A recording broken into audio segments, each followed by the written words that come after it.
আসতে পারি sorry feedback মানে ইয়ে হচ্ছে ওরা খুব ভালো সবাই ইয়ে করে হ্যাঁ मैं भी गया था लास्ट में मैं भी मैं गया था तब लक्ष्मी थी वहाँ पे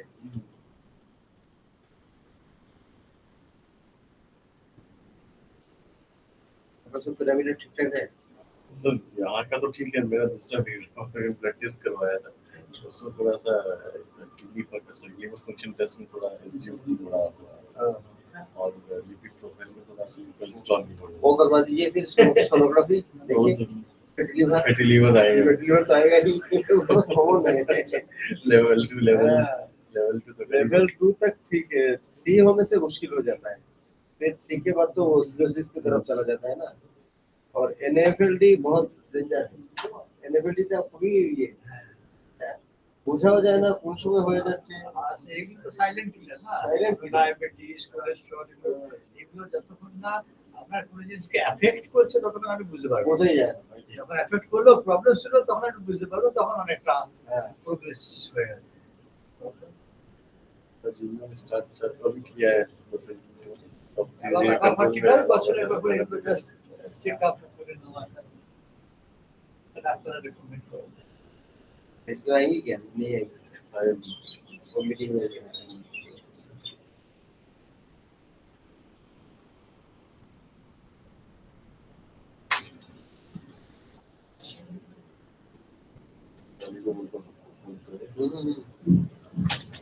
फोन नहीं करने से अभी तो लोग धीरे धीरे लंच करके आ रहे होंगे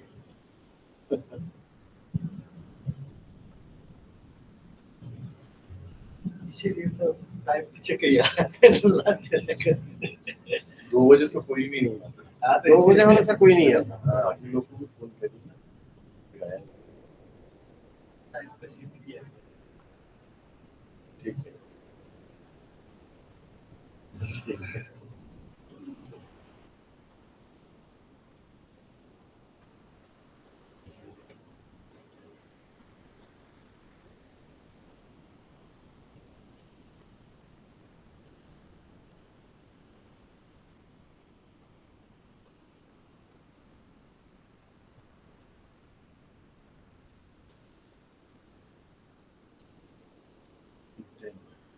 blockage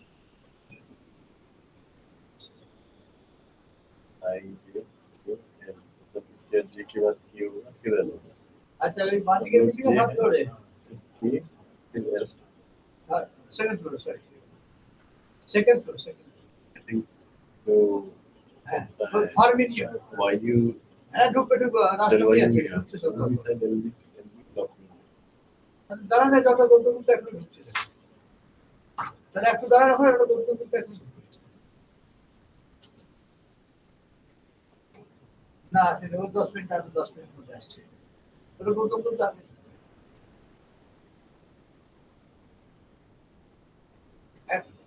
হ্যাঁ একটু দাঁড়ান আপনি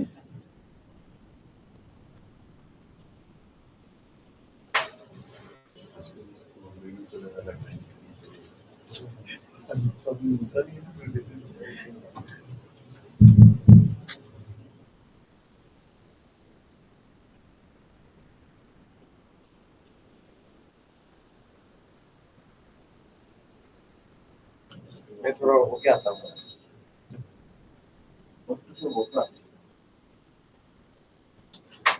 एक ही मिनट को लड़की वाश कर रहा है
इसका डे कैसे काउंट करते हैं? डे आपको पकवाड़ा वाला थोड़ा एक से वन नहीं वो तो समझ में आ रहा है, जैसे कि इस हिसाब से तो 14th डे होना चाहिए।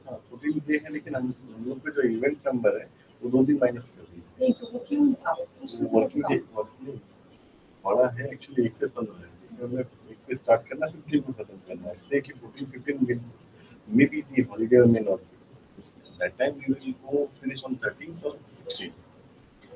तो हम नॉर्मली बोलेंगे कि हिंदी पखवाड़ा का हिंदी स्वच्छता पखवाड़ा का 13वां दिन।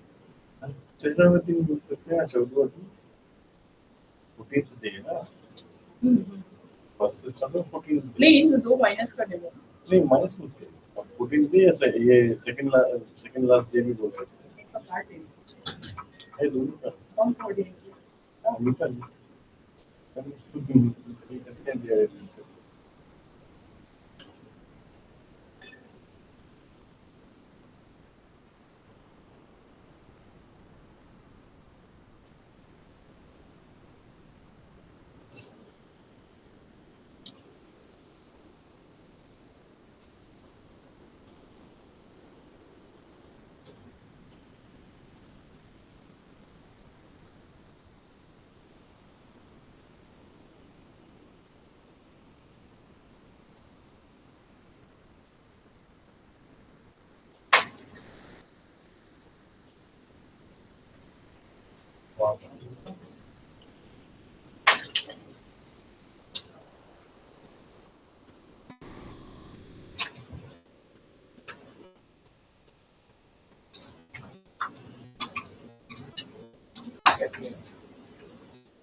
अभी लंच करके आए, आके पेशेंट पूछ रहे हैं कि अभी क्या खिलाओगे तुम लोग, तो एकदम लास्ट में बैठे हुए।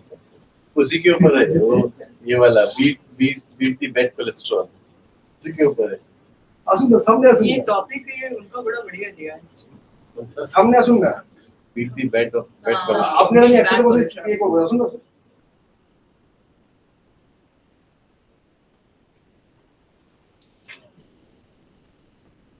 go on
इसी तो ज्यादा बंद किया है जन्म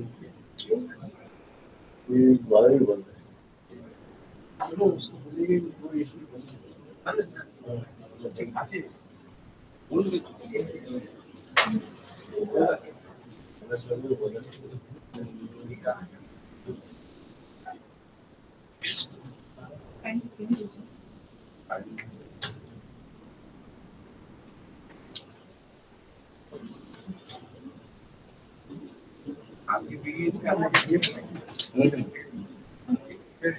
मिताली का गला बैठ गया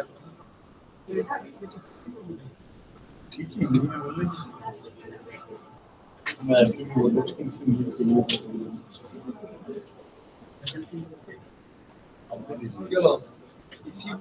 अभी जाओ अभी होने अभी वक्त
कोशिश करिएगा हिंदी इंग्लिश में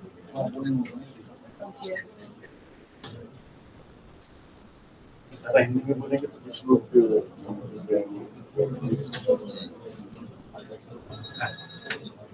नंबर नहीं आप यहाँ पर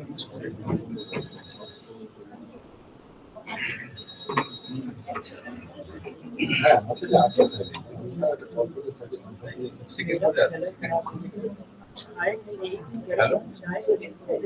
जल जाए ना उसके बाद से ऐसा हो गया आज से वो गला खराब है गला फसफस करता है सर्दी हो गई मैं इसी तरह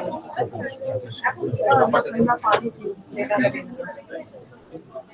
आप लगाएंगे ना माइक और वो स्टिक की तरह कैसा है एक हफ्ते आगे दूसरे हाँ अदनब ये पेन ड्राइव को थोड़ा कॉपी कर लीजिए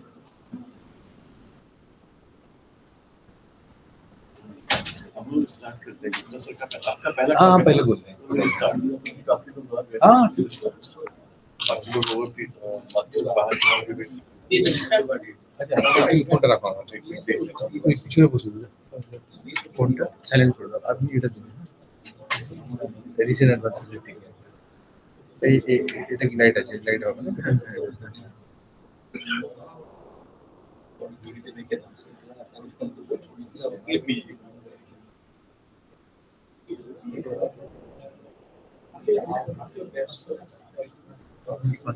হ্যাঁ আমি বলে দেবো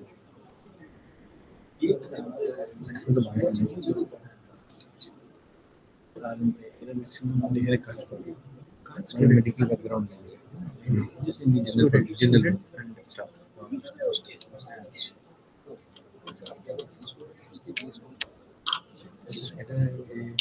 এটা দিয়ে এটা এ হবে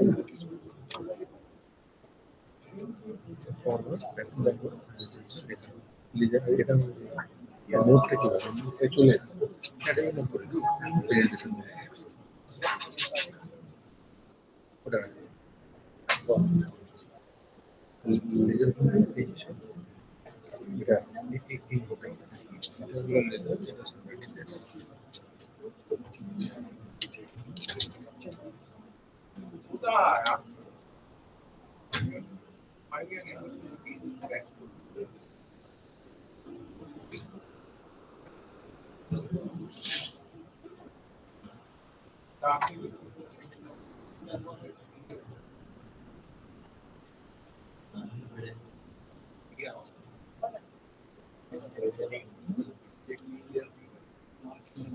आगे बैठ जाए आगे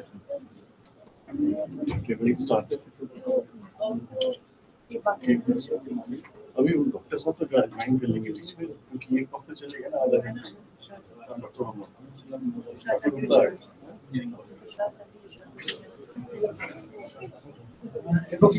खाली बोलते हो और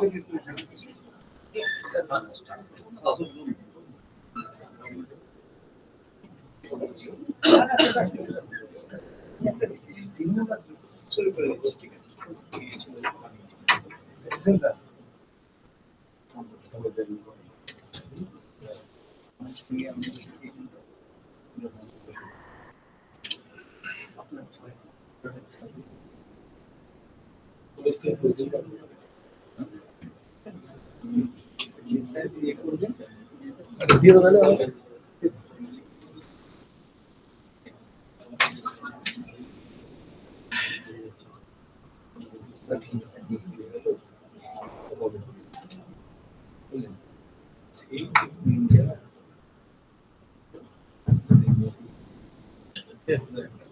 শুরু করো নাকি স্যার আর 2 মিনিট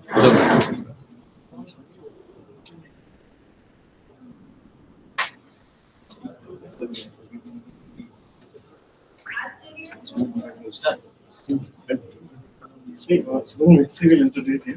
Okay.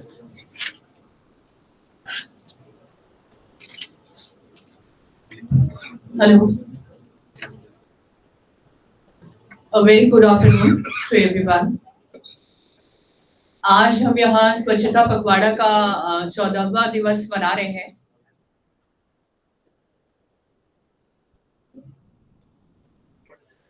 आज हम यहाँ स्वच्छता पखवाड़ा का 14वां दिवस मना रहे हैं। इस दिन हमने टेक्नो इंडिया दामा हॉस्पिटल के कुछ चिकित्सकों को बुलाया है जो कि विशेष व्याख्यान देंगे।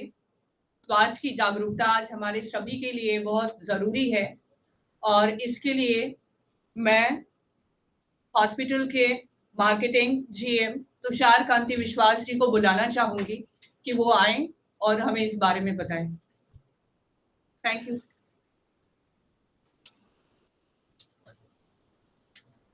Very good afternoon. সবার প্রথমে আমি ধন্যবাদ দেবো অথরিটিকে আমাদেরকে এই প্রোগ্রামটাতে ইনভাইট করার জন্য। কালকে আমি কালকে আসতে পারিনি অ্যাকচুয়ালি ক্যাম্পে, আমার অ্যাসোসিয়েটসে কালকে এসে ক্যাম্প করে গেছে, ভেরি সাকসেসফুল। অন্যান্য জায়গা থেকে আমরা প্রচুর জায়গায় ক্যাম্প করি, তো সেক্ষেত্রে আমাদের কালকে যা ক্যাম্পের এক্সপিরিয়েন্স এক্সেলেন্ট, ভেরি গুড। আর আমাদের সঙ্গে অ্যাসোসিয়েশনের জন্য দেবাশিস বাবুকে কৃতিত্ব দেব, কারণ ওনার অনুপ্রেরণাতেই বা ওনার ইন্টারভেনশনই আমাদের টাই আপটা হয়েছে। ইনফ্যাক্ট জয়দীপ কৌর আছেন, উনি ইনিশিয়েট করেছিলেন, আমার সঙ্গে যোগাযোগ করেছিলেন। সেই সূত্রে অ্যাকচুয়ালি আপনাদের সঙ্গে টাই আপটা হয়েছে এবং সেই জন্য আমরা এখানে উপস্থিত হতে পেরেছি। আর অ্যাওয়ারনেস প্রোগ্রাম বা ক্যাম্পের জন্য আমরা বিভিন্ন হসপিটাল, আমরা বিভিন্ন কোম্পানির সঙ্গে যোগাযোগ করি, বিভিন্ন সময় বিভিন্ন রকম রিকোয়ারমেন্ট থাকে। আপনাদের এখান থেকেও আমাদের অ্যাপ্রোচ করা হয়েছিল, দেবাশিস বাবু আমাকে বলেছিলেন যে এরকম একটা প্রোগ্রাম আমরা অর্গানাইজ করছি, হাউ ক্যান ইউ পার্টিসিপেট। তো আমরা ডেফিনেটলি এরকম পার্টিসিপেশনটা আমরা চাই, করি, অ্যাসোসিয়েশন যাতে আমাদের রিলেশন বিল্ডিং হয় সেটা একটা। আপনাদের এখান থেকে অনেক পেশেন্ট পত্র এখনো যান, আমাদের ওখানে অ্যাভেল করেন। ডক্টর চয়ন ভট্টাচার্য আছেন, ম্যাডাম আছেন, ওনারাও আমার পুরো পরিচিত ইনফ্যাক্ট। ওনাদের সঙ্গে আমি রিয়াজতে থাকি, সবসময় যোগাযোগে থাকি। যখন যা দরকার হয় দেবাশিস বাবু বা জয়দীপ বাবু আমাকে ফোন করে যোগাযোগ রাখেন। কোনো পেশেন্টের কোনো অসুবিধা হলে আমরা আটমোস্ট কেয়ার নিয়ে সবকিছু ঠিকঠাক করে দেওয়ার চেষ্টা করি। আর টেকনো ইন্ডিয়া ডামা হসপিটাল বলতে গেলে এটা একটা 265 বেডের হসপিটাল। বছর 2 হলে শুরু হয়েছে, it's a growing up organisation. Multi speciality hospital, শুধু চোখ ছাড়া বাকি সমস্ত কিছু ট্রিটমেন্ট হয়। লেটেস্ট আপডেটেশন যেগুলো আমরা করেছি তার মধ্যে একটা হচ্ছে ক্যাথ ল্যাব, আর একটা হচ্ছে রোবোটিক নি সার্জারি। সেই জন্য এই দুটো মানে আমরা দুজন স্পিকারকে বেছেছি কার্ডিওলজির জন্য, ক্যাথ ল্যাব আছে বলে, এবং আমাদের রোবোটিক সার্জারি খুব ভালো হয়। স্যার আছেন one of the pioneer in robotic surgery. আর আমাদের যে রোবটটা আছে এটি যে latest robot from Johnson and Johnson. আমাদের অনেকগুলো কেস করেছেন, স্যার নিজে পার্সোনালি অনেকগুলো কেস করেছেন। It's a very good result. Robotic কেন কি বৃত্তান্ত স্যারের মুখ থেকে শুনবেন। ডক্টর আদিত্য ভার্মাজাস অন দ্য ওয়ে, উনি উনি উনি যেটা বলবেন কার্ডিওলজিক্যাল অ্যাওয়ারনেস প্রোগ্রামের জন্য। তো আমাদের 10 তারিখে একটা প্রোগ্রাম আমাদের হসপিটালেই ছিল, কোলেস্টেরল নিয়ে প্রোগ্রামটা ছিল। তো কোলেস্টেরল সম্বন্ধে অনেকে মিথস অ্যান্ড ফ্যাক্টস আছে, তো সেটা নিয়ে আমরা প্রোগ্রামটা করবো। ডক্টর আদিত্য ভার্মার কাছ থেকে শুনবো, আর রোবটের ব্যাপারটা আমরা শুনবো ডক্টর গৌতম গুপ্তা থেকে। Thank you very much. I invite doctor Gautam Gupta, please start your session. Thank you.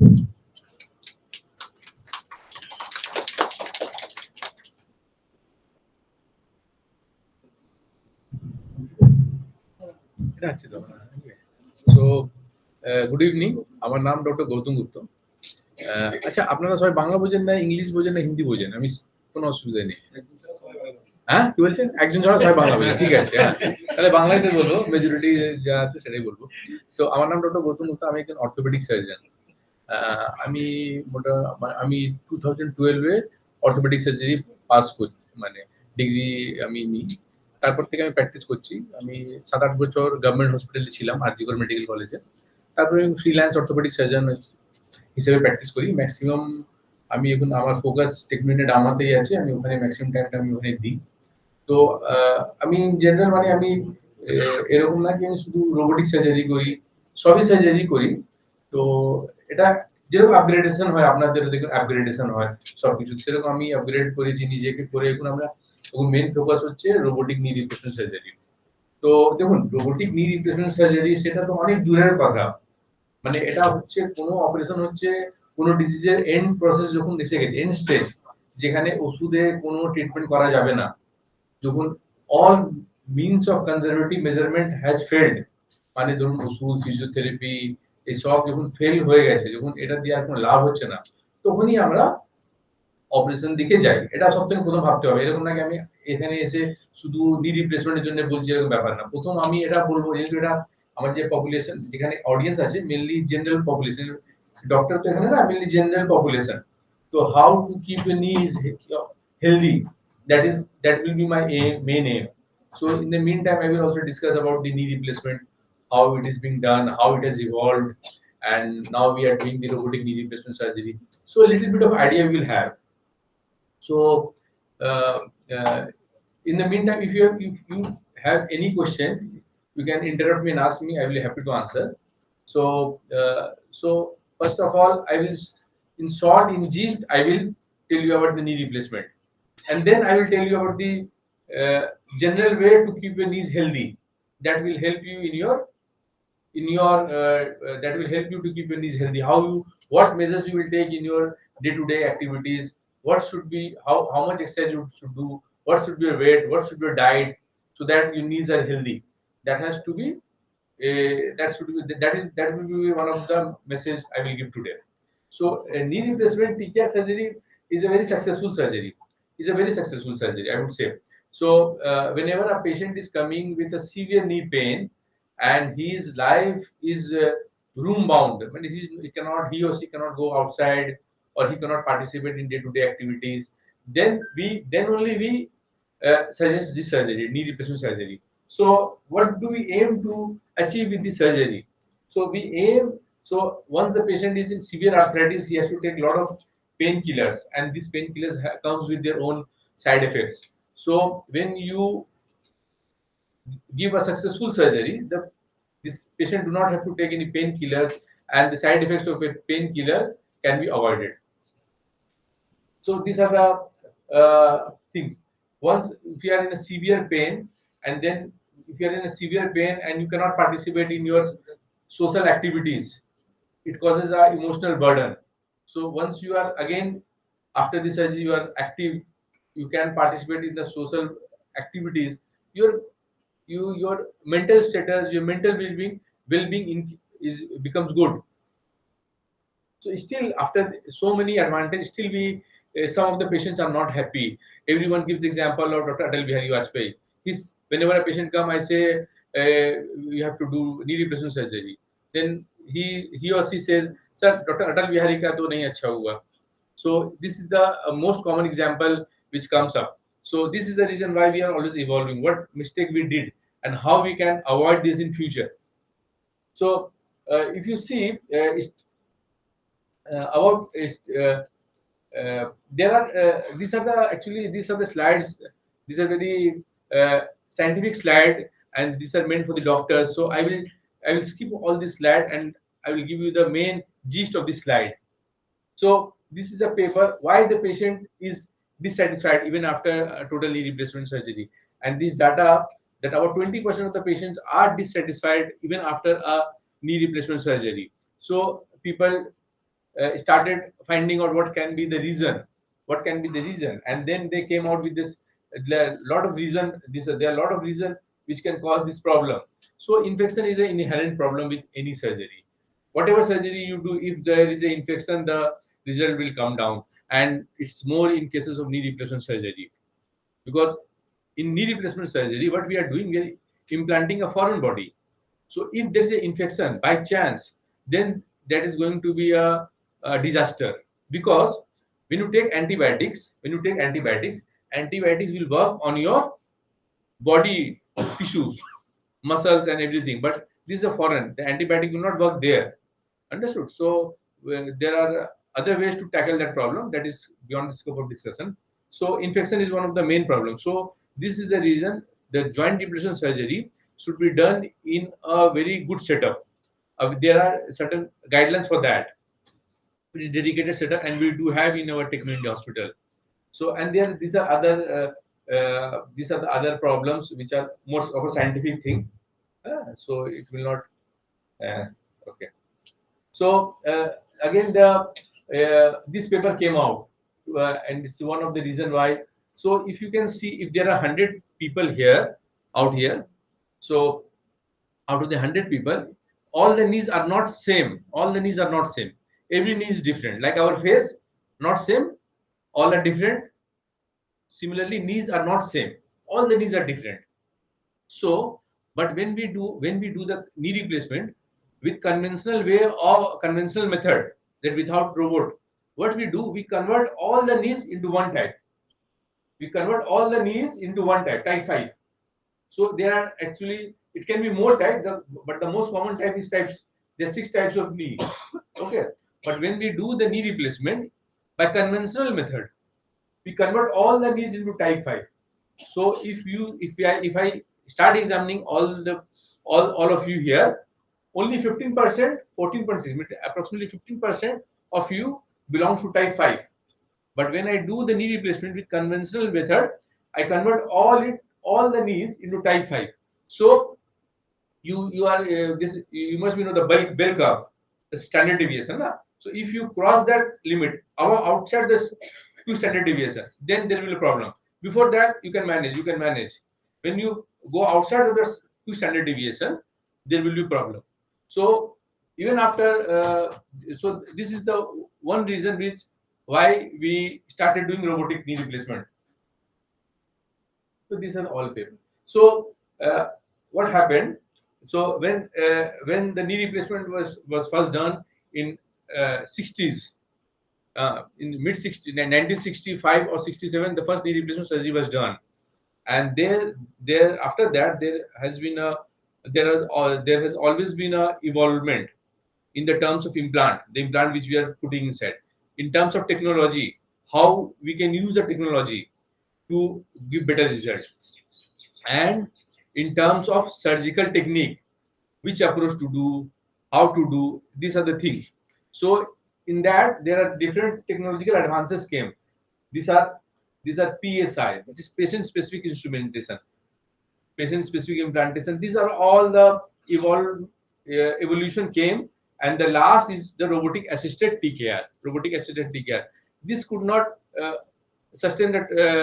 This could not sustain, and it all these method that PSI we use sometimes sensors. This went away, and now this robotic assisted TKR is the new kit, which is doing good. So these are all PSI. These are not point of discussion because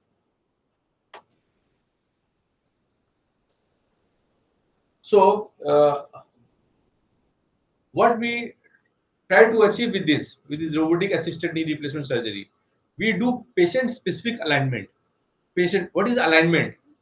Our knee is everyone's knee has alignment which is unique to him or her, and we have to put the implant in that alignment only. If we using the conventional method of treatment, conventional method of knee replacement, we cannot put the implant in that proper alignment. So we need the robotic knee replacement, and we use the patient specific alignment. Patient specific, the alignment which patient has, we use that alignment only.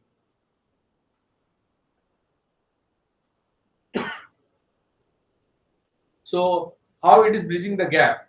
So it is a personalized surgery for every patient. This robot creates its own data, and the surgery is done as per the requirement of the patient. The cut, what we do in knee replacement, what we do, the basic thing is we cut all the cartilage, worn out cartilage, the cartilage which has degenerated, and we replace it with a metal. So we have to cut the bone, and this precise cut is done by the robot. Before we reach the bone, we have to cut soft tissue, and with the robot, the soft tissue, this soft tissue cut is also less. As the soft tissue cut is less, the patient feels less post-operative pain. So these are all data. These are not. So again, this is again a very important thing. Is also a life-saving thing, because when we do conventional method of knee replacement, we have to make a hole in the bone, and when we make a hole in the bone, there's something called fat inside the bone, which comes out, and if it goes in the heart or lung, it can create a problem. With the robotic knee replacement, we don't need to make a hole in the bone. And there is a special situation where without robotic knee replacement, it is not possible to perform knee replacement surgery, such as periarticular implant, if there are any plate around the knee, or if there is a bend, if the knee is already deformed before the surgery, then it's very much required in an obese patient.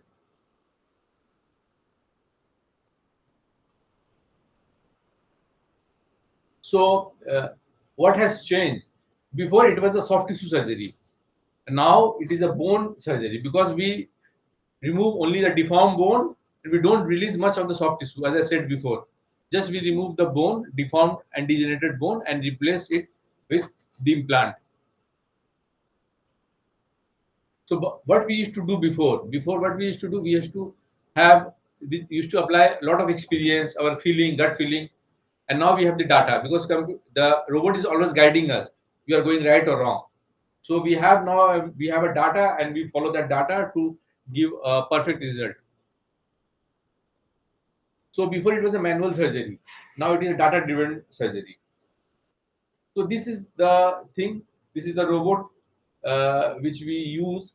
It has got actually 3 components. This is called the robotic arm. This is the computer screen where the planning is done. planning is done. So this is the robotic arm. It cuts the bone, and the planning is done here on the computer. So before we proceed, we get this sort of thing on the computer screen, and then we adjust everything. How much bone has to be cut, in which angle it is to be, the implant has to be fixed. Everything is calculated here, and when we are happy with our outcome, then only we proceed for the surgery. So how does it work? These are called the array. We have to first put this array here, one in the upper bone, that is the femur, and the lower bone, that is the tibia. And from here there are high definition camera here, and from here the data goes to the computer. And then we have why I said it is a patient specific surgery, because before we start the surgery, every knee is introduced to the robot. And how we do, we take definite landmarks. Suppose if you want to go to airport, then you say, how does you use GPS? You GPS say you take here from right, then left, and then you reach the destination. Similarly, we have different landmarks here. We have to register those landmarks in the knee, and the data goes to the computer, and then computer guides us that how should be the knee post surgery, and then we execute the plan. So these are the different landmarks which we take during surgery.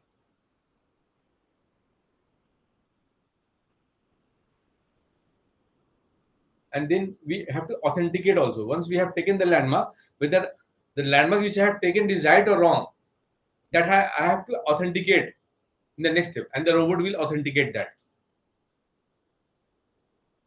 So once we are done with that, if you see, this is a device which we put inside the knee, and if it is equally, if you see here, if you see the data, this is 11.5, 9, 11, 11, and here you see 11.5, 11, 11, 11. Our target is to achieve like this data equals on all sides.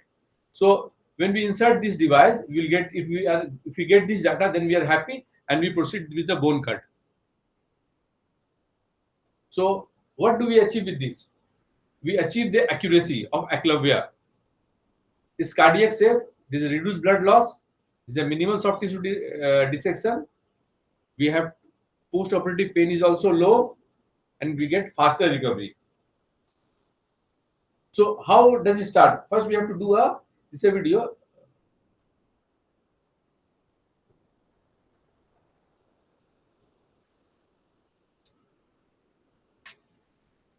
So this is a robotic hand check. First, robot will adjust my hand force. Before, the hand check is okay. Where it will get a green light. It will dock the robot.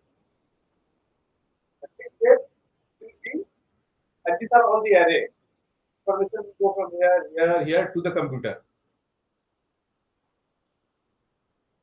So the next step is,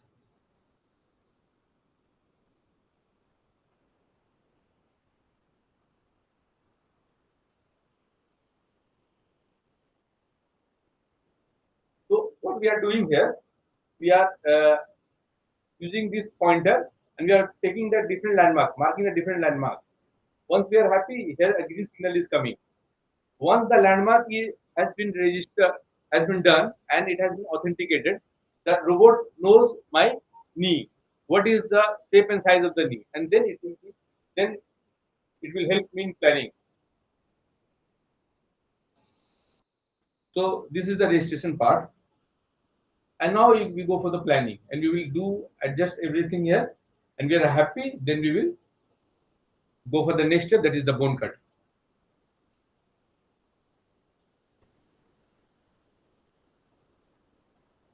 So this is the bone cut, and if anyone comes to block this array, my robot will stop. So everyone has to keep this area clear. One computer is That's how comfortable is center.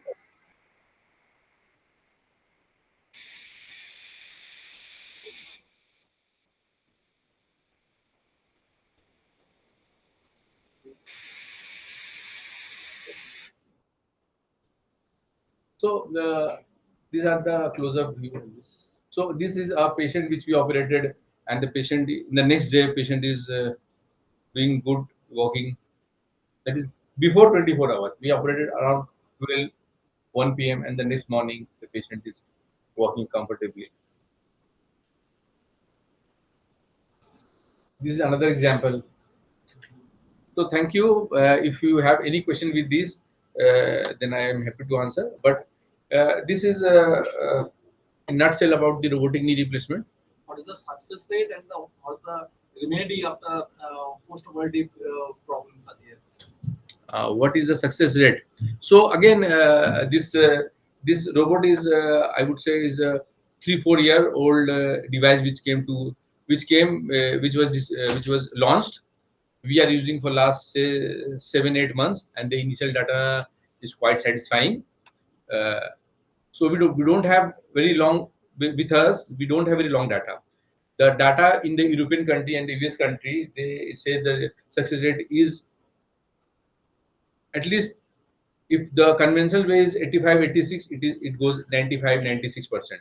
The problem again, the problem with this, if uh, the problem with infection, the main problem is infection. If any patient gets infection, then this is a disaster. And physiotherapy is also very important. If the patient, even whatever surgery I do robotic or conventional, if patient does not follow the post-operative advice, the physiotherapy advice, then the muscle is not going to recover. And we are working not only on the bone, but on the bone and with the help of the muscle. If the muscle is not properly strengthened in the post-operative period, the recovery becomes very slow. And the remedy is depends upon the problem. What is the problem? The remedy is tailored according to that. If the pain is persisting for years, then No, then we have to find out what is the reason for the pain. Whether there is a subclinical infection, whether there is a loosening of the component, whether there is a ligament imbalance. There are 101 reasons for that. So it's a very big topic and it's very difficult to answer. So we have to examine the patient and have to find out the reason, and then we have to give the solution. So in general, this is about if there are any question. So in general, what as a general population, how we can keep our knee healthy? That is a very important thing. So the most important thing which I feel is weight reduction. Weight reduction and muscle strengthening. These are the two most important factors to keep your knees healthy. Because if you are loading your knees, what happens? If you are obese, your knees is getting overburdened. And if it gets overburdened and your muscles are weak, there's a lot of force in the joint. As a result, your cartilage will wear. Everyone's cartilage will wear. Everyone will have gray hairs. Everyone. But depends how he can prolong. Everyone will have this knee pain. Some patient come at the age of 85, 90, knee pain. Some comes at the age of 50, 40. So it depends on our habit. If we lead a healthy lifestyle, weight reduction is the must, and knee muscle strengthening exercise. These are the must. Apart from that, the vitamin D supplementation should be taken if you are deficient in the vitamin D. What does vitamin D does? It increases the tone of the muscle. So vitamin D is very important for the musculoskeletal health, and calcium supplementation for in old age patient, because if there is a element of the osteoporosis, this all add up, and this aggravates knee pain. So in nutshell, what we can do to keep our knee healthy: reduce our body weight, everyday exercise, knee muscle strengthening exercise, and supplementation of calcium and vitamin D. Okay. could you please briefly talk about ligament degeneration? Ligament degeneration. So again, ligament degeneration and bone degeneration, these are all related to, this is a age-related process. Like a cartilage can degenerate early. It can be either due to traumatic or any other reason. Ligaments do degenerate. There are two reasons for degeneration. One is age-related and another is some disease process. There can be some disease process which causes degeneration of the ligament. Mucoid degeneration. This is again a scientific thing. You will get lost. So it's a mucoid degeneration. There is some disease condition where the ligament gets degenerated. There's a mucoid degeneration. It's a problem with your. It's not. It's a problem with the ligament. It's a genetic problem, I would say. So no, you have to. If there's a mucoid degeneration, you first have to find out if there's a mucoid degeneration or not. If it is a mucoid degeneration, then you have to. If it is a symptomatic one, then you have to go for surgery. And anyway, you have to do exercise. When you are doing the exercise, your muscle, ligament, everything is getting strengthened. It's not that only muscle is getting strengthened, your ligament is not getting strengthened. Everything is getting strengthened. Yeah, whatever you do, we have to lead a very healthy lifestyle. Okay, thank you then.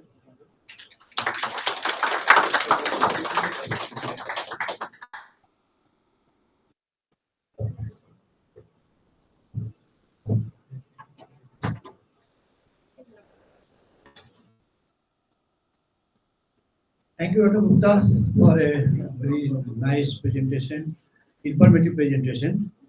Now there is a time for Dr. Aditya Verma. He is our cardiologist, interventional cardiologist. He do our cath lab procedures and all, angiography, angioplasty, pacemaker and all. But today he will talk about the cholesterol and all. So it's a ultimately again lifestyle disease. Thank you, Dr. Aditya Verma, please. Thank you.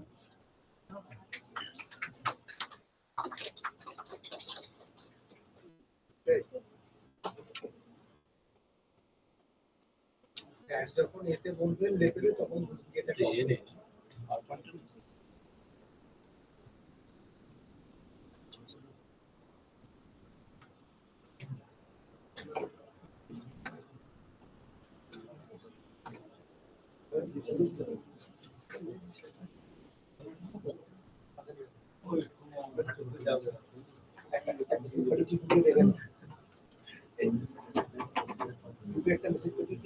Good afternoon, everybody. I'm Dr. Aditya Verma here, an interventional cardiologist associated with Techno India Dama Hospital as well as many other hospitals. So today the topic of discussion is lifestyle management in our daily life. But the presentation I have kept is beat bad cholesterol, because this is the most important driving factor for all cardiovascular diseases. So with the raise of hands, I would like to just ask everybody, cholesterol isn't good for your body. Who all believes in that? Cholesterol আমাদের শরীরের জন্য ভালো নেই, এটা আমরা কারা কারা মানছি? তারা একটু হাত তুলতে পারবেন? তো এইটা এই ফ্যাক্টটা অ্যাকচুয়ালি মিথ আছে, এই fact, this is a false.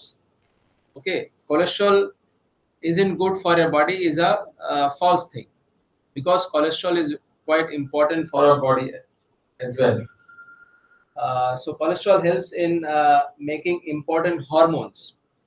Cholesterol যদি না থাকে শরীরে তাহলে হরমোনস তৈরি হবে না, হরমোনস তৈরি না হলে শরীর চলবে না। তো সেই জন্য we have to understand that there are good cholesterol as well as bad cholesterol. There are different types of cholesterol. Okay. So again, cancer is the world's #1 cause of death. If you believe that, then also you are wrong, because cardiovascular diseases is the #1 cause of death. Cardiovascular diseases include brain stroke, heart attack, and it also includes gangrene in the legs or arms or hands. So having a heart attack or stroke need not put you at higher risk for another cardiovascular event. একবার আমার heart attack বা কারোর heart attack বা stroke হয়ে গেল, তারপরে ওর আর কিছু হবে না, মানে স্টেন্ট ফেন করে দিল, বাইপাস করে দিল, তারপরে আর কোনো প্রবলেম নেই, ও নিশ্চিন্ত থাকবে। এটা কারা কারা মানছে? এটা যদি মানছে তাহলে ভুল। কেন? আবার হার্ট অ্যাটাক হতে পারে, আবার ব্রেন স্ট্রোক হতে পারে। Because the root cause of why a heart attack happens, of why the stroke happens, is never cured. The root cause may be subdued, but it does not go from a body. Okay, the root causes are related to diabetes, hypertension, aging, genetics. So these things are not actually cured. They may be subdued, they may be controlled. Diabetes and hypertension, age and genetics, you can't do anything about it. So if the root cause is not controlled, it can come up again. So that's why we need to be alert all throughout the life if somebody is diagnosed with cardiovascular diseases. So I'll go through this topic by these following points. So again, the cardiovascular diseases is the #1 cause of death worldwide. Around 18 million heart diseases. It is more than double that of cancer. So what is this cardiovascular diseases? A cardiovascular disease ki hoy. So this is our healthy artery. What happens is that there is a beginning of plaque formation from the age of when we are teenage. When we are at the age of teenage, whoever is destined to have a heart attack or brain stroke or any gangrene in the legs, so this blockages starts appearing at that age. So if your destined means your genetics, if it is bad. So and then slowly it builds up, it builds up. So from 0% it goes on to 100% to cause a heart attack. What happens? It's also changes its formation. Sometimes there are calcium deposits which occur. This fatty particle or this plaque which is there, we call this yellow part as plaque. It slowly converts to calcium as well. If it converts to calcium as we age or as the plaque ages, then it's a very difficult job to remove that calcium or to get in a stent there. And with modern technology, it's now feasible, but still it's a problematic thing. So gradual build-up happens over the period of decades. It takes decades to occur, not just all of a sudden. Now what happens is that if this blockage is of say 10%, 20%, nobody will feel anything. You won't be able to know that if it's there or not. So when does a symptom comes up in a patient? When does he feel that our artery block hocche kina? When the symptoms of angina comes up. The symptoms of angina usually comes up when it is around the blockages comes around 60 to 70%. And at that time, when he starts exerting, he's doing routine daily activities, he starts feeling that compressive pain or maybe out of breath or maybe getting easily fatigued out. খুব তাড়াতাড়ি ক্লান্ত হয়ে যাচ্ছে, বুকে চাপ লাগা বা শ্বাসকষ্ট হওয়া, কিছু করলে যে জিনিসটা আগে করতে পারতো সেটা এখন করলে অসুবিধা হচ্ছে. That is the basic differentiating thing. And that reduces on rest. Whenever you relax, the body relaxes, the heart relaxes, the thing subsides. So that is the time when we know that probably 60-70% block has come up or maybe higher. It all depends on the tolerability of the patient, varies with the patient to patient. Some get that pain at 80-90%. Some might not get the pain at itself, even if a heart attack happens. So that is the thing. I'll talk about what tests can be done to catch them. So among the diet, what is bad in our diet, that is the most important thing, is the trans fatty acids. So fats, we have read in our biology classes, it may be saturated fatty acids, polyunsaturated fatty acids, and trans fatty acids. Trans fatty acids is the worst because the body is not able to throw it away. The body is not able to remove that trans fatty acids for multiple years or decades. So if you have a pastry, if you have a donut, if you have croissants or fried food, it will stay in your body for 20 years maybe. These trans fats do not go away. That is why it's very important to avoid them totally. All other fats, if they are high in quantity, body may try to remove it. So saturated fats are also unhealthy, which includes the sources from chicken, butter, cheese, and coconut oil. The healthier fats are the ones from the fishes, fatty fishes rather, from salmons, sardines, tuna, even amader ilish mach. That is also fatty fish a little, and it is healthy. Nuts and seeds are healthy sources of fat. Sunflower oil, mustard oil, as well as the rice bran oil. These oils are good for health, and it helps in reducing the heart diseases.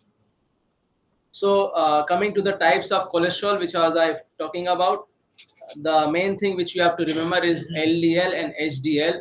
L for lower, L for LDL. So you have to keep LDL low. H for HDL and H for high. You have to keep HDL high.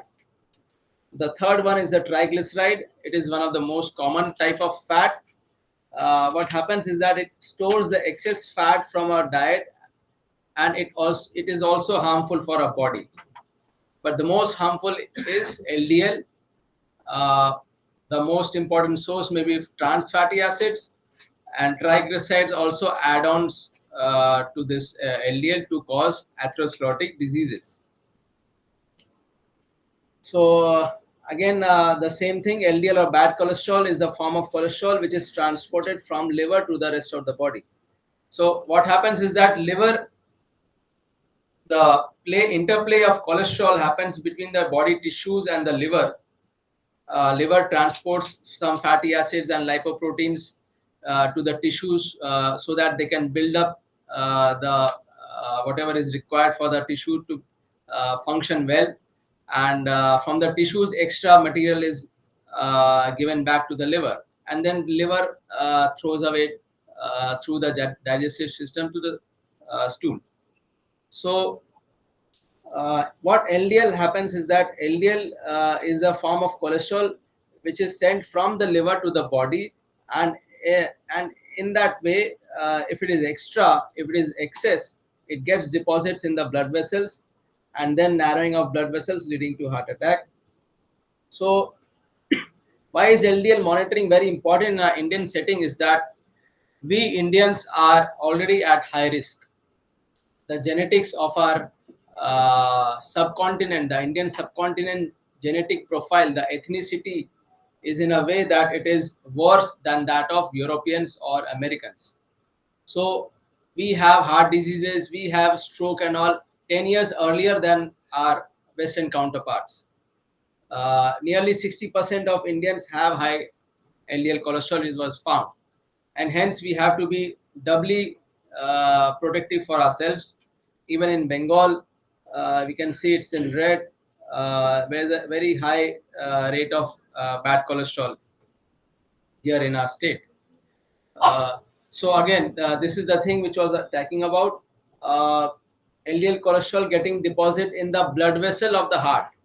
The blood vessels which are supplying the heart, that is the coronary arteries, that if they get blocked, it causes heart attack. If the blood vessels which are supplying the brain, that is the cerebral vessels, that if it is blocked, then it is a brain stroke.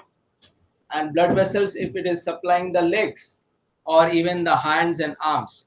So here, this is another entity, peripheral artery disease it is called, wherein the patient, when he starts walking, after a certain distance, he feels there is a cramping pain in his legs. হাঁটলে পায়ে ব্যথা হয় আর বসলে বা দাঁড়ালে ব্যথাটা কমে যায়. So again, it is the same mechanism. On exertion, if you exert the muscle, is feeling that pain, and at rest it is coming down. That is a part of peripheral artery disease that also comes under atherosclerotic diseases. So what is the ideal cholesterol which you should keep? Now that is not the same for everyone. Every body is different, every genetic profile is different, every patient has a risk profile. The risk profile, we calculate this by two systems. One is given by American Heart Association and one is given by the European Society of Cardiology. Both have given a risk scoring system By that risk scoring system, we can find whether we are in the extreme high risk, or we are in the very high risk, or we are in the high risk or moderate risk. So if you are in the extreme high risk category, you have to keep your LDL cholesterol to less than 40. So whenever you do your lipid profile, don't go by the reference range which is given on the right hand side of the by the lab. If it is not bold, so that means you are good. That is not true. The LDL cholesterol might be bad for you depending on your risk profile. So you must ask your doctor to get a risk profile done. You can do it yourself as well. It's available on the internet. Just you can type ASCVD risk scoring or the risk calculator, and it will come out. You just have to feed the data. It will take data like blood pressure, age, diabetes, smoking, cholesterol levels and all, and it will give a percentage risk, and it will automatically tell you what is your target. So if I have to give an example, all the patients who have diabetes, they are under high risk. They have to keep their LDL cholesterol below 70. All the patients who have already had a heart attack, or if they have had a atherosclerotic evidence, then they have to keep it below 55. If there are multiple heart attacks which has happened, if the patient has had a bypass plus stenting, or stenting with bypass, or multiple times stenting, then he has to keep it below 40. Rest all the patients, normal general public patients who don't have any diseases, keep your LDL below 100. So this is one thing which everyone should do for their families. Make a risk profile and see where you lie. Now, what are the causes of high LDL cholesterol? Unhealthy food choices, which I already discussed. I showed the food items. Lack of physical activity. This is one of the most important thing in our country. Our country has highest percentage of sedentary lifestyle people as per some studies which were done. The people here like to sit and do their work more. I don't know. That was a study there. So this sedentary lifestyle is when we are mostly working, or we are mostly sitting or lying down throughout the day. So this has to be removed. I'll talk about it. Smoking, being overweight, and the genetics. Genetics, I already told that we as a country, as a subcontinent, the genetics is bad. Again, the genetics may be poorer if there is a family history, and the LDL levels is quite a good marker for it. LDL cholesterol, if it is more than 160, that means probably definitely there is a genetic illness, and for him or her, he has to be extra careful, because the regular medicines and the regular lifestyle changes might not work for him. So one of the major factors which you have to keep in mind is hereditary.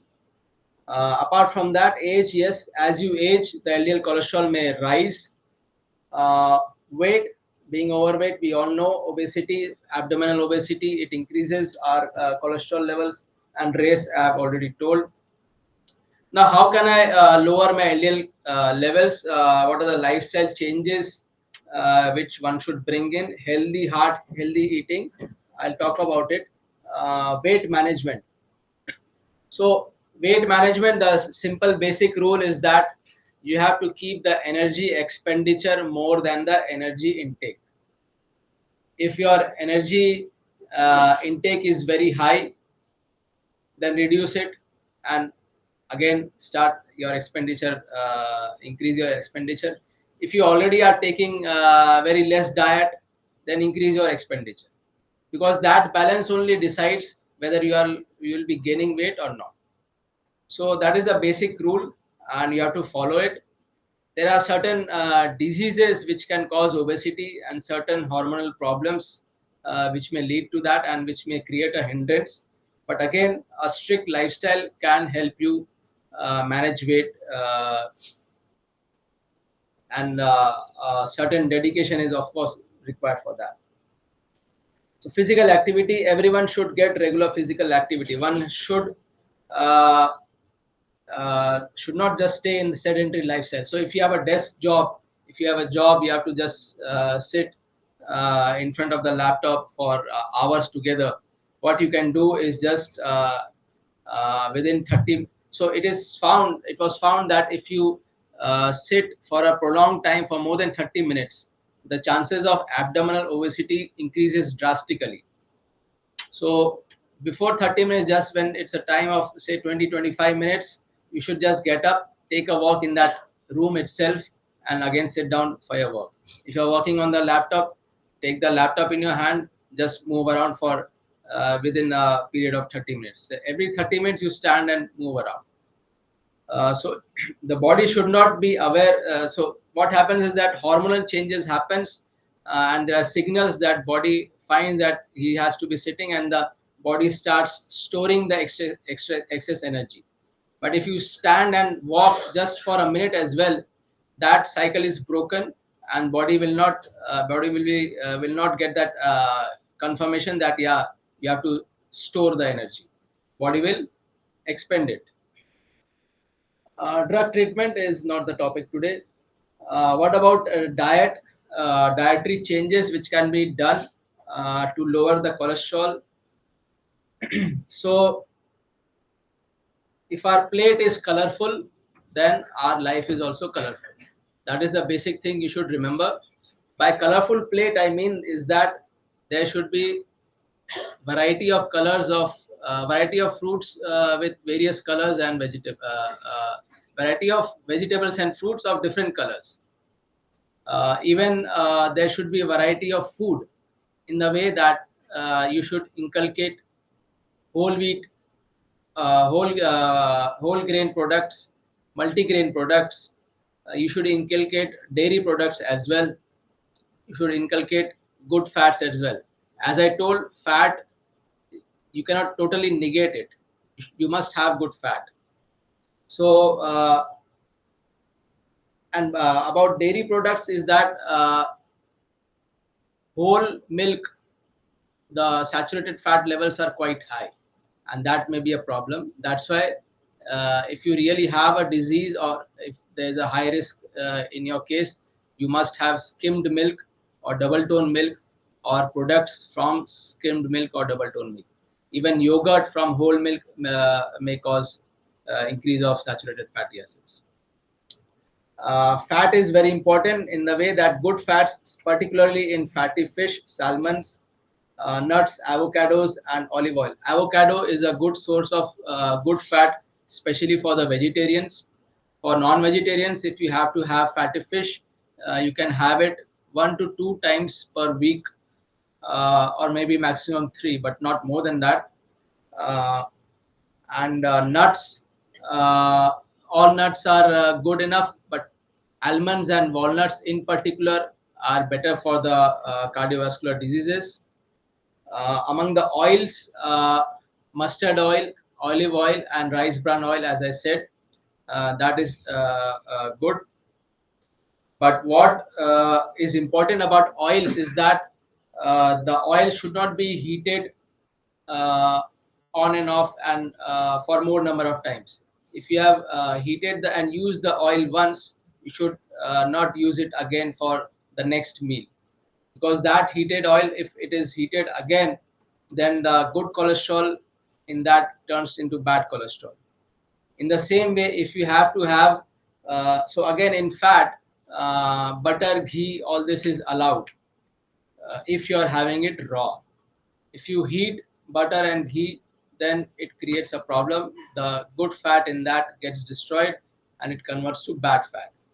So whenever you are preparing food, do not fry it. Frying or heating it will convert it to bad food.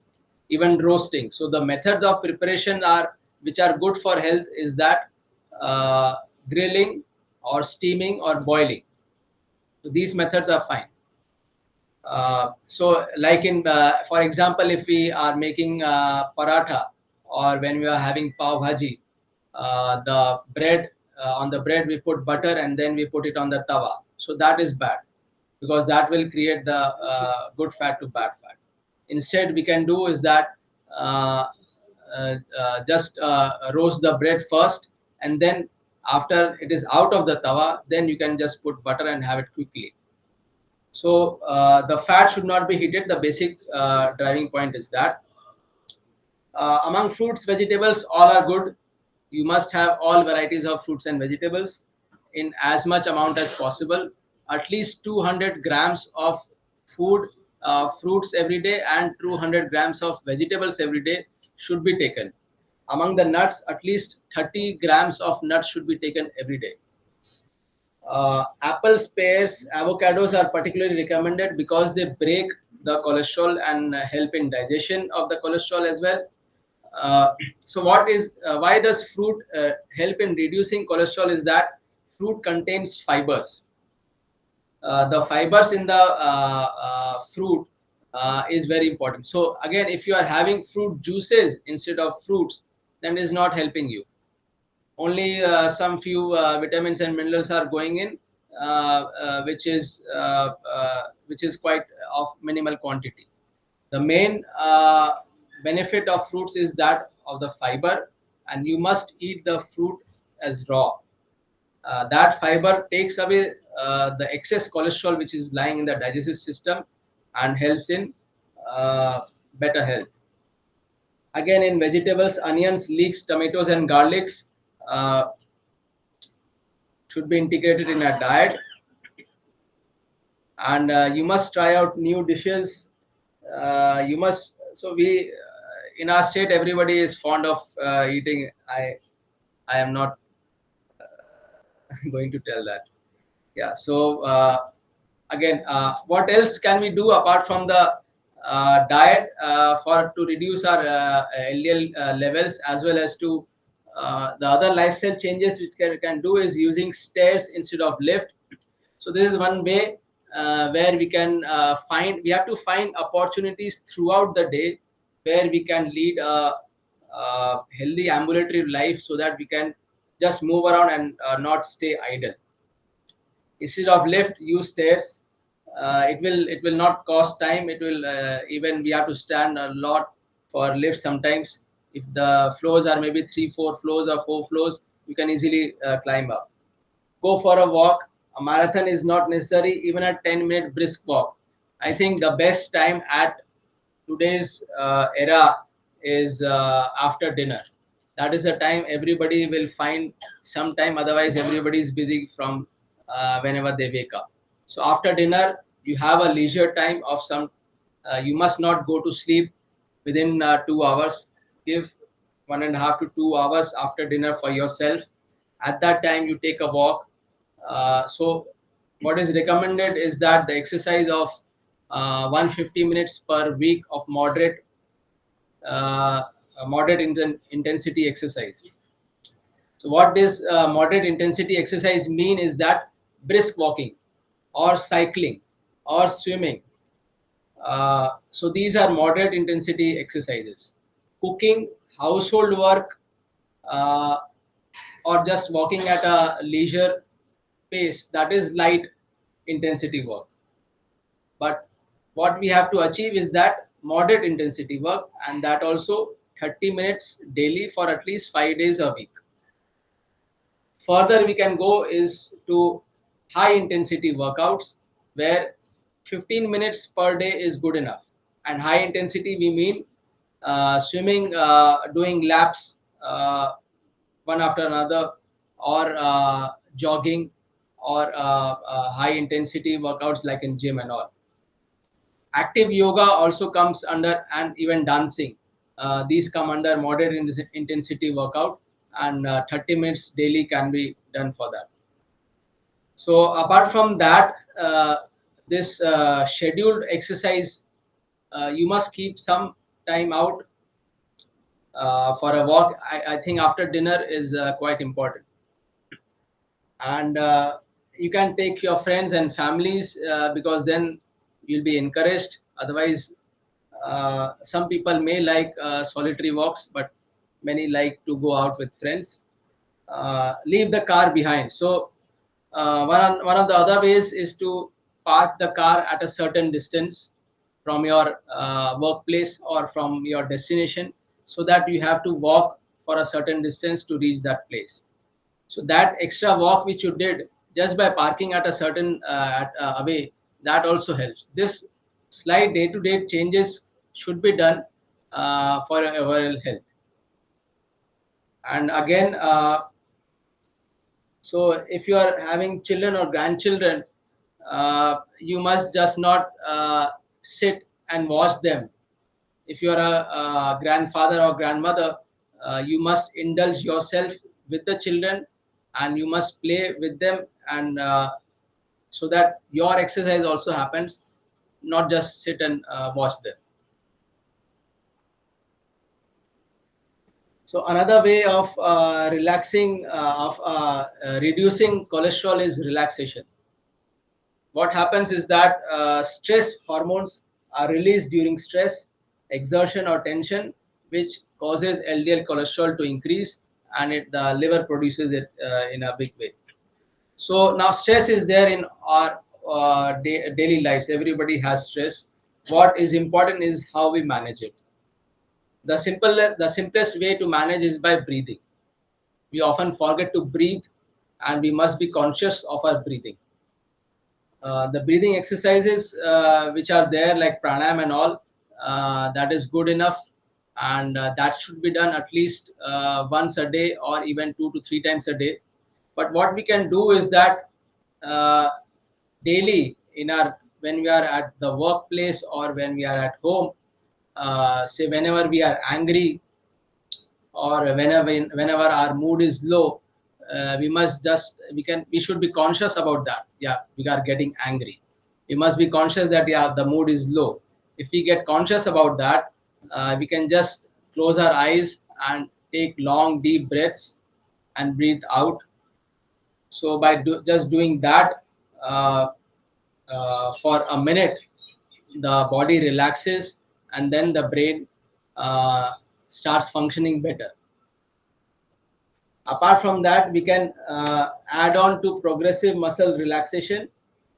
Simple practice being that whenever we are breathing in, just tense any part of the muscle, maybe your calf or your hand, tensing it and relaxing it.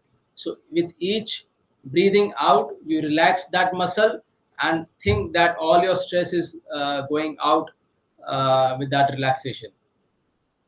In the same way, you should do activities that calm you, and these activities include your hobbies, which may be gardening, reading a book, listening to music, or maybe just taking a walk alone, playing with pets, playing with kids, anything which brings joy in you. And the most important thing is meditation. Meditation lowers stress if it is done correctly, and so what we have to do in that is that just focus on your breath. You're breathing in and breathing out, focus on that and watch your thoughts come and go. You have to be just a spectator as a third person. You don't need to get involved in your thoughts. You don't need to get involved in that breath. You detach yourself from all whatever is happening when you're closing your eyes. You become a third person and watch yourself. That is the basic starting step of meditation. But one must do meditation every day for his evolution. So the other things are drugs, and yeah, so this was mostly my talk. One more question: thin, healthy-looking people don't have high levels of LDL cholesterol, bad cholesterol. So কারা কারা এটা ভাবে যে কি দেখতে রোগা আছে তো ওর কোলেস্টেরলের সমস্যা নেই। এই জিনিসটা যদি ভাবো তাহলে এটাও ভুল হতে পারে, কেন ওর ব্লাড রিপোর্ট তো জানো না, ব্লাড রিপোর্ট খারাপ হতেই পারে। ঠিক আছে, তো মানুষ যে মোটা আছে তার মানে এই নেই যে কি ওর হার্টের রোগ হবে, হতে পারে নাও হতে পারে, ডিপেন্ডস অন এলডিএল কোলেস্টেরল। হ্যাঁ, তো জেনেটিক প্রবলেম, জেনেটিক ছাড়া হবে না। তো people of all shapes and sizes can have high cholesterol. তো এরকম ভাববে না যে তুমি দেখতে তো খুব রোগা, তোমার তো কিছু নেই, এগুলো বলবে না। Nothing can be done to lower bad cholesterol after a heart attack and stroke. That is also a myth. Heart attack, stroke হলে আমরা অনেক কিছু করতে পারি। The treatment modalities এখন অনেকটাই ভালোভাবে যা অ্যাডভান্সেস হয়েছে, কোলেস্টেরল ট্যাকল করা, হার্ট অ্যাটাক ট্যাকল করা, হার্ট ডিজিজ ট্যাকল করা এখন বড় ব্যাপার নেই। তো এটাই take home message that cardiovascular diseases leading cause of death, number one cause of death হচ্ছে cardiovascular diseases. Cardiovascular diseases cause করার জন্য number one cause হচ্ছে LDL cholesterol. তো এটাই আমাদের দেখতে হবে। ASCVD or atherosclerotic diseases a risk scoring you should do and see whether your bad cholesterol is in range or not. High LDL cholesterol is the biggest risk factor. Manage it for crucial health. Pay attention to nutrition, physical and mental health. These are the three things, basic things which is there in lifestyle, and that is what one should be aware of. Thank you. হ্যাঁ, তো ওইটা যেটা মানুষ বুঝতে পারে 60% 70% block হলে symptom আসতে পারে, কেউ কেউ নাও আসতে পারে, বুঝতে নাও পারে। ইসিজি ইকো তখনই খারাপ হবে যখন অলরেডি হার্ট অ্যাটাক হয়ে যায়। ইসিজি ইকোতে কিছুই আসবে না যতক্ষণ না হার্ট অ্যাটাক হয়। সাম কেসেসে রেয়ারলি আগেও আসতে পারে। টিএমটি ট্রেডমিল টেস্টে বোঝা যাবে if there is a blockage from 70% to 90%, then TMT can catch it. So above 35, I would say above 35 years age, if your ECG echo is normal, go for TMT testing at least once in 2 years. TMT আগে ধরতে পারবে heart attack হবে কি হবে না। 60% এর নিচে যদি ধরতে চাও ব্লকেজ এসছে কিনা, তাহলে অ্যাঞ্জিওগ্রাফি, সিটি অ্যাঞ্জিওগ্রাফি আর নর্মাল অ্যাঞ্জিওগ্রাফি ওটা দিয়ে বোঝা যাবে।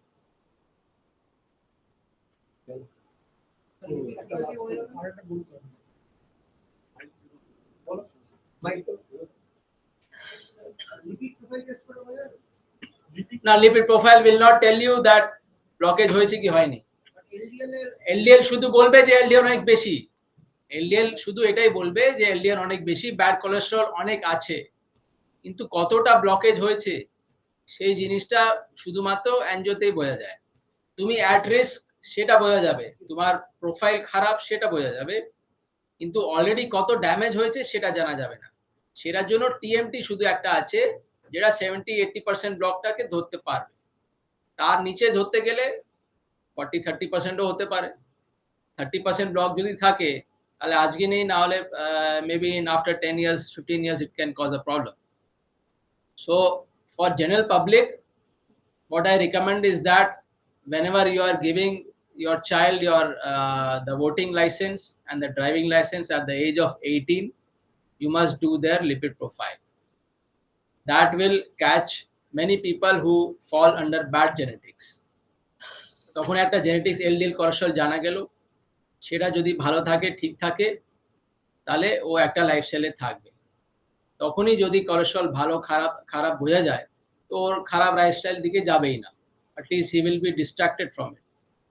So at the age of 18 itself you do your, because cholesterol deposition starts at that age only, so why not you get aware of it from that time.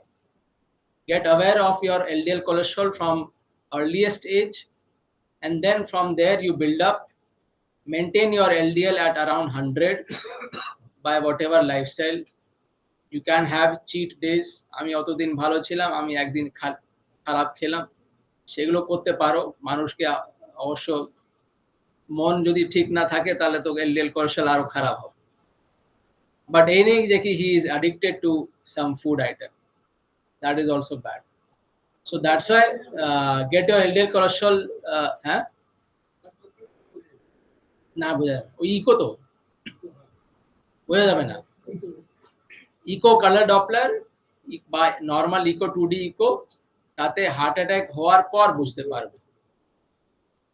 Heart attack হয়েছে কিনা তার আগে, মানে heart attack হবে কিনা বা কত percent block, সেগুলো ওতে বোঝা যায় না। বেসিক থিং আছে, যদি ভাবো echo you are doing when you are lying down flat, শুয়ে করছো, এবার ব্লকে শুয়ে জিনিস মানে রেস্টিং স্টেটে খারাপ কিছু আছে কিনা সেটা ইকো ধরবে। রেস্টিং স্টেটে খারাপ তখনই হবে যখন অলরেডি হার্ট অ্যাটাক হয়ে যাবে। যখন ব্লকেজটা কম 90% বা 80% বা 70% থাকবে, রেস্টিং স্টেটে সেটা কিছু প্রবলেম করছে না তোমাকে, তোমার তো কষ্ট হচ্ছে না রেস্টিং স্টেটে, তাহলে ওই ইকোটাও খারাপ আসবে না।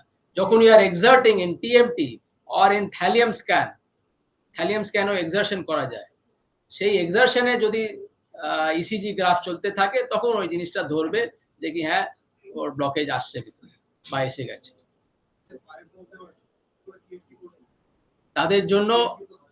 তাদের জন্য ডোবুটামিন স্ট্রেস ইকো একটা আছে, যেখানে আমরা ইনজেকশন মেডিসিন দিয়ে হার্টকে স্ট্রেস দিই, ওষুধ দিয়ে হার্টকে স্ট্রেস দেওয়া হয় তাতে। তো সেটাও একটা পদ্ধতি আছে, যারা হাঁটতে পারে না, হাঁটুর রোগ, এগুলো স্পেশালি যারা ওই টিকিয়ার জন্য যায়, নি রিপ্লেসমেন্টের জন্য, তার আগে ওদেরকে করতে বলা হয়। বা ডাইরেক্ট ফুল প্রুফ টেস্ট হচ্ছে আজকাল সিটি করোনারি অ্যাঞ্জিওগ্রাফি, লোকজন করে নেয়, ও তার ওয়ারেন্টি, যদি ওটা নর্মাল থাকে 5 বছর কিছু হবে না, 5 বছরের গ্যারান্টি থাকে।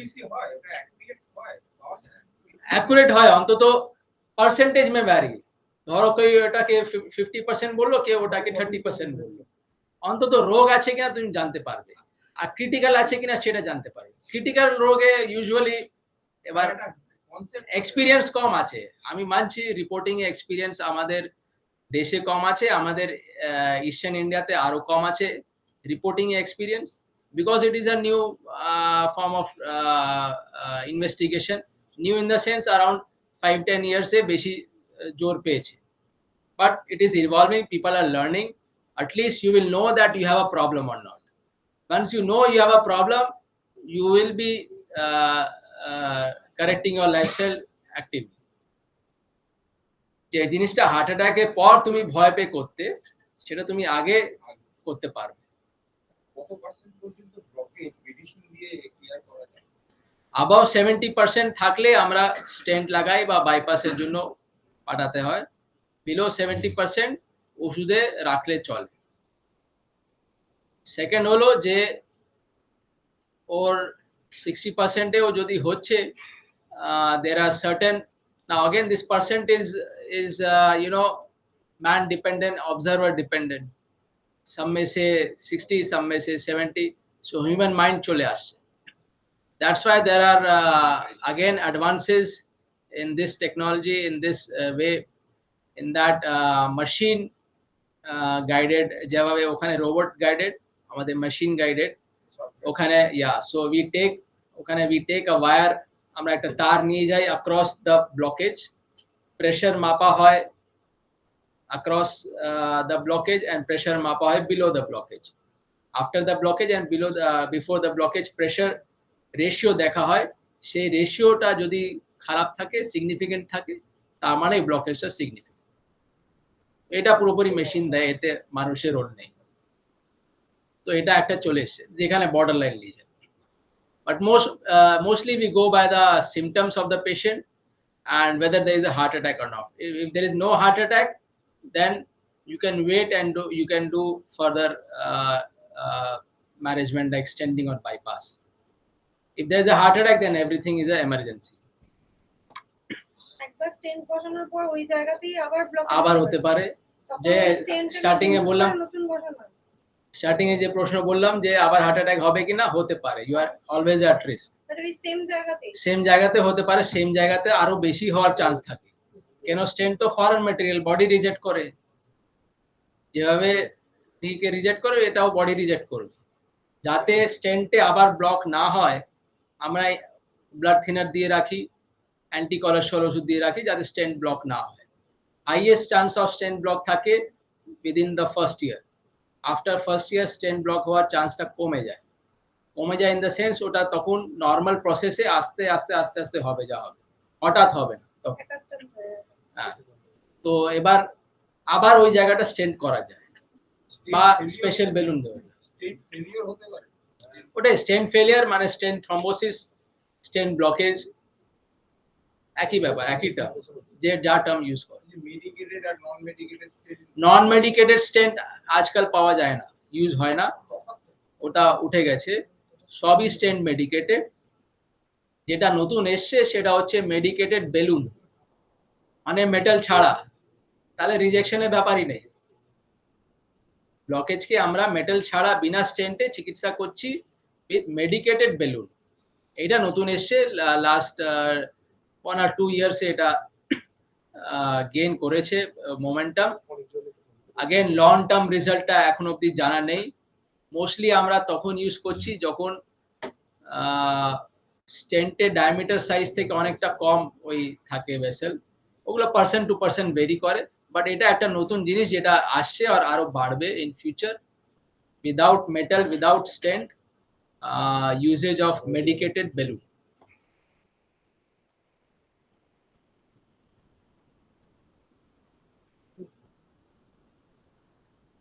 আর কারোর প্রশ্ন এমনি লাইফস্টাইল নিয়ে? সবাই আজকে গিয়ে এলডিএল কোলেস্ট্রল দেখবে, রেঞ্জে আছে কিনা ওটা দেখবে না, বা নিজে গুগল করে দেখে নাও ASCVD risk calculator, ASCVD risk calculator search করে নিজের ডেটা দিয়ে দাও, বলে দেবে কত রিস্ক আছে, ওষুধ নিতে হবে কিনা বলে দেবে। ওষুধ বাড়াতে হবে, আরো বাড়াতে হবে, বাড়ানোর স্কোপ আছে, লাইফস্টাইল ঠিক করতে হবে, খাওয়া দাওয়া ঠিক নেই, তার মানে এটাই।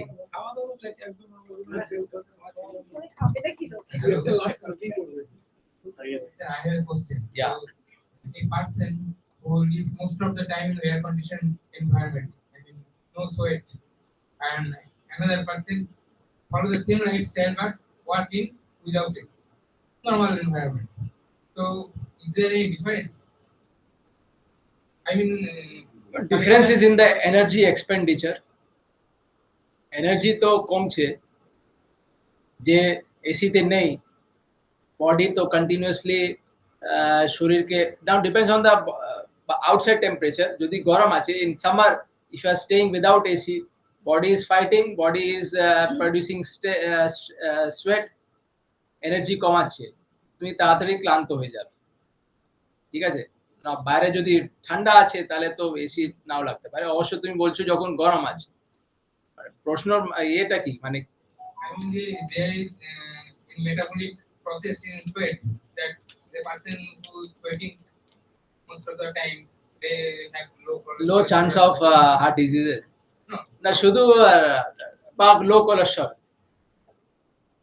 একদিক থেকে তুমি যদি বলো, সো বেসিক্যালি কি আছে, শুধু ফ্যাটটাই খারাপ নয়, ইভেন মিষ্টিও খারাপ, সব থেকে খারাপ আজকাল তো ওটাই, মিষ্টি আর কার্বোহাইড্রেট। এক্সেস অফ কার্বোহাইড্রেট, এটা একটা ভালো পয়েন্ট, এক্সেস অফ কার্বোহাইড্রেট আর excess of sweets turns into fat. যে কোনো জিনিস যদি শরীরে এক্সট্রা হয়ে যায়, বডি ওটাকে কি করবে, স্টোর করবে, বা ওকে ফেলে দিতে চাইবে। এবার ব্লাডের ভিতরে চলে এসছে, কিভাবে ফেলবে, ওটাকে স্টোর করতে হবে। স্টোর কিভাবে করবে, ফ্যাট মাধ্যমে। Fat is the basic medium to store. So automatically whatever carbohydrate, if it is increased, it will go into fat and store. So if you are having a sedentary lifestyle যেখানে ভাগদৌড় নেই আর ঘাম নেই, তার মানে যদি তুমি এটা বলতে চাইছো, তাহলে ওটা এক্সেস থাকলে ফ্যাট কোলেস্ট্রল লেভেল বাড়াবে। তো এরকম হতে পারে যে কি, হ্যাঁ তোমার সেডেন্টারি লাইফস্টাইল আছে, তুমি 2 ঘন্টা বিনা পাখা বিনা এসিতে বসে গেলে তোমার খাটনি হয়ে গেল, তাই তো? I think এটাই he বলতে is চাইছি। asking whether it is working out or dehydrating.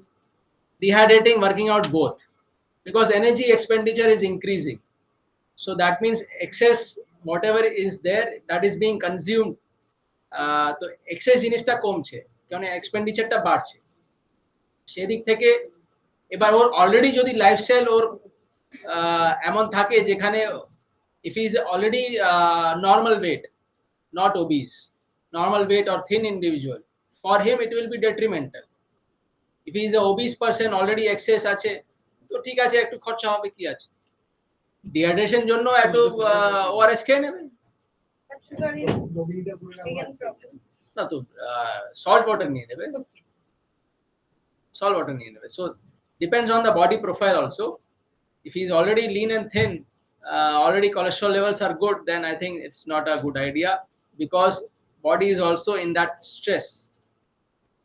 শুধু body তো relax নেই. So that's why I don't think it is technically advisable. If your body is relaxed without the AC, then it is fine. If your body is not relaxed, then it is not fine.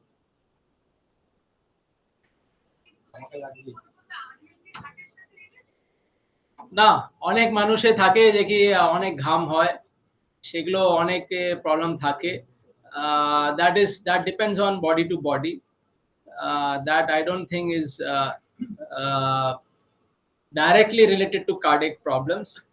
একটা যেটা আছে যে কি basal metabolic rate তাদের বেশি থাকে, মানে ভিতরে যে মেটাবলিক রেট আছে বডি ফাংশনিং রেট সেটা বেশি, মানে তাদের হার্টবিট একটু বেশি থাকতে পারে, তাদের সোয়েটিং বেশি থাকছে, মানে ভিতরে সিম্প্যাথেটিক ড্রাইভটা, ভিতরে এক্সারশনটা বেশি আছে, এক্সাইটমেন্টটা শরীরের ভিতরে বেশি আছে, সেই জিনিসটা আছে, সেই জিনিসটা লং টার্মের ক্ষেত্রে ভালো নেই.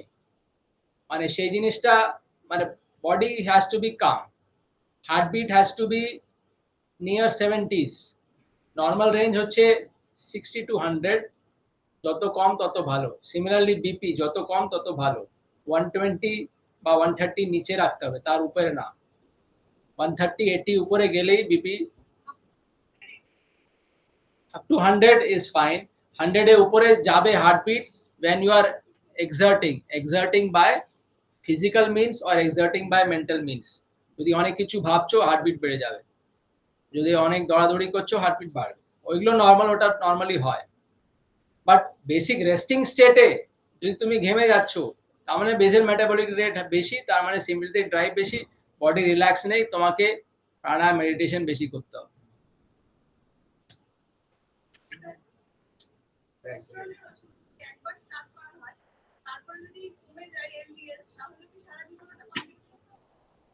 তোমাকে এলডিএল রেঞ্জে রাখতে হবে, যে কোনো ভাবে রাখলে হবে. যদি ওষুধে কমে যায় তুমি ওষুধ কমিয়ে দাও, তারপরে 2 মাস পরে আবার চেক করো, এ নিচে কি ভুলে যাও. যদি আবার কোলেস্টেরল বেড়ে গেল, তার মানে তোমার লাইফস্টাইলটা ঠিক নেই, কোলেস্টেরল আবার বাড়ছে, বা জেনেটিক্স ঠিক নেই, যে কোনো কারণে ওষুধ খেতে হবে. টার্গেটে রাখলেই হলো, আজকাল সবকিছু টার্গেট রিলেটেড. আচ্ছা, তার মানে ওটা স্টপ করে কেউ যদি তারপরে লাইফস্টাইল মেইনটেইন করে, তাহলে সে লাইফস্টাইল মেইনটেইন করে যদি নরমাল বিপি রাখতে পারো, মেডিসিন লাগবে না. যদি লাইফস্টাইল মেইনটেইন করে নরমাল কোলেস্টেরল রাখতে পারো, মেডিসিন লাগবে না.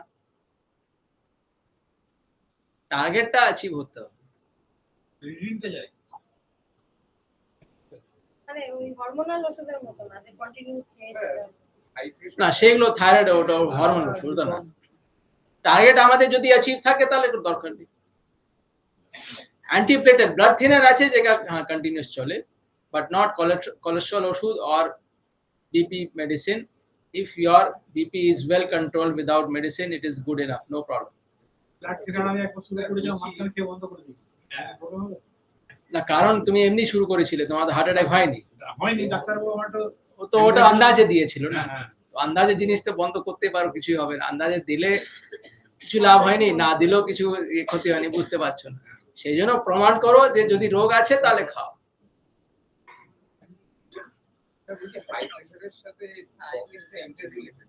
হ্যাঁ,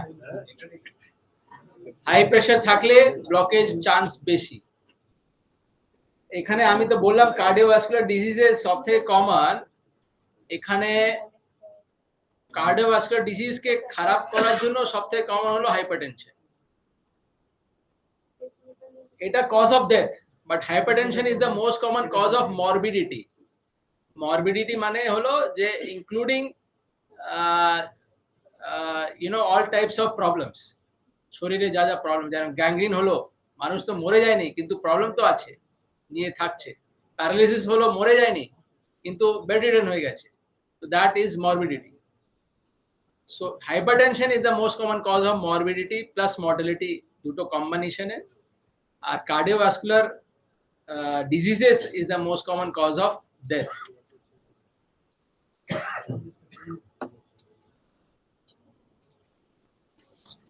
ঠিক আছে তাহলে, thank you.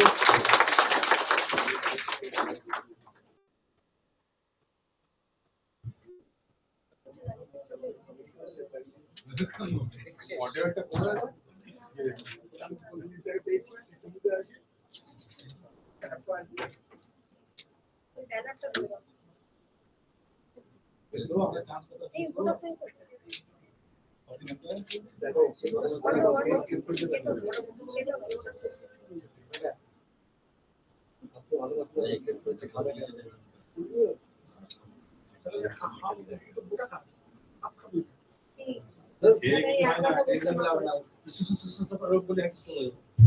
Thank you so much, Dr. Verma. We hope all we get benefited from Dr. Verma's comment.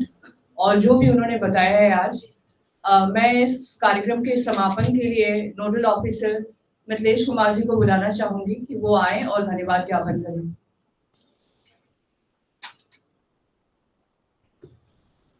On the behalf of SN Bush National Center for Basic Sciences, I would like to thank Dr. Verma and Dr. Gupta for giving a very informative and knowledgeable talk on day-to-day life.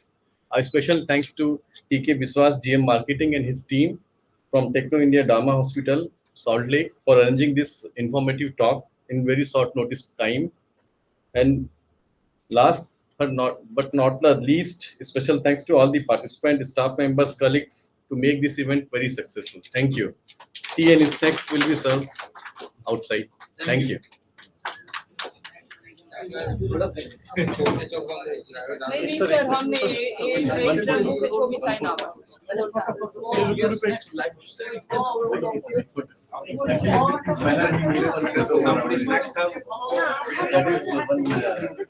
Pakoda we are observing, so at least we are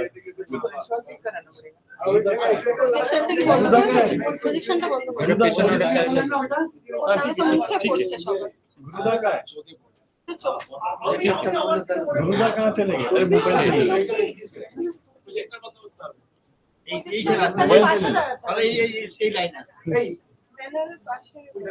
ওটা ব্যাকগ্রাউন্ডে চাই না। हाँ ठीक ठीक। बेड़े ये लिखी हो गई। जल्दी से थाक एलडीएल का देखो। हाँ था तो এটা করতে গেলে তো ওই जल्दी से ले। খরচা বাড়া যাবে। It's very informative.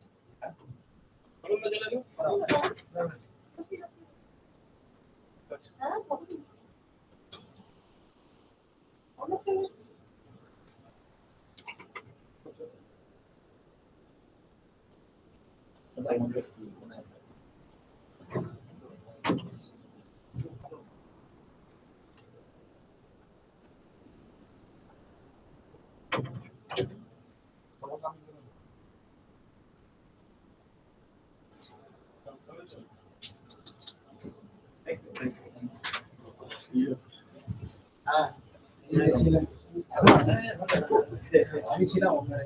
আমি বাবা সাহেবের কাছে